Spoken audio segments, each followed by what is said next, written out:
A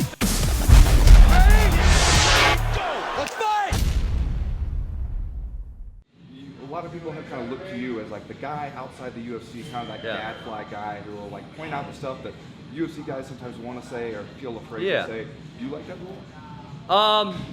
Yeah, I definitely like that role. Well, I don't know. I ever wanted that role, but it's just where I fell into, you know. And I think when people who don't like Dana White, when they talk about all the things he's done wrong over the last 5 years, like I'm the easiest one to point to. I mean, I was 12-0, Olympian, ranked top 10 in the world, and he makes all these stupid reasons why he can't sign me. When the matter of fact was, he chose not to. It was a conscious decision on his part for numerous reasons, which I have not got into all of them. But and so I've always kind of been a guy who speaks his mind, no matter what the situation was, and whether I was in Bellator or whether I was in college, or wherever it was, I would speak my mind. And so, I mean, there are some things that it's really obvious for anyone on the outside looking in to see that the UFC and Dana White, maybe specifically, or maybe not, maybe it's someone else behind the scenes, and he's just the guy taking the heat, are doing that is definitely not beneficial to fighters. And those are my comrades, those are my counterparts, and so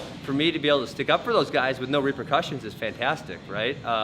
Because what's Dana White ever going to do to me? I mean, he already screwed me more royally than anyone could, you know, if everyone knew the whole story.